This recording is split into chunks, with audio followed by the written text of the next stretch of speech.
जो माझा आनंद होता तो काही काळापर्यंतच होता. कारण 6 महिन्यानंतर जेव्हा लोकांना वाटायला लागलं का याचा पिक्चर का येत नाही आहे, का दिसत नाही आहे, तेव्हा मला टोमणे पण यायला लागले. हां, आपल्यासारख्याचं काम आहे का ते? हां, आपली लोक काय कुठं पिक्चरमध्ये जात असते का? म्हणजे असं झालं.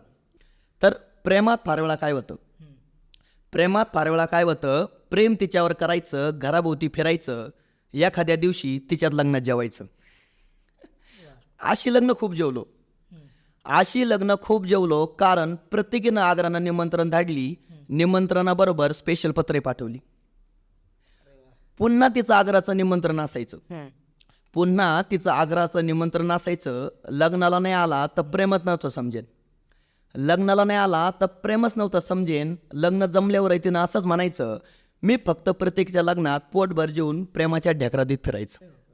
पण बघा ना, म्हणजे तिचं असं म्हणणं होतं का तो कॉलेजला असताना जर म्हटला असता तर काहीतरी केलं असतं मी, पण माझं तर लग्न जमलंय, येतो लग्नाला. म्हणजे वाईट वाटलं. म्हणजे तुम्हाला सांगतो मित्रांनो, तुम्हाला एखादी व्यक्ती आवडत असेल किंवा तुमच्या मनात असेल तिच्याविषयी प्रेम, तुम्ही बोलून टाका.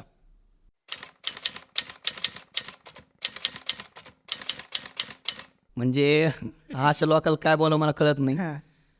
तुम्ही एक एन्जॉय घ्या, बघण्याचं काम करा.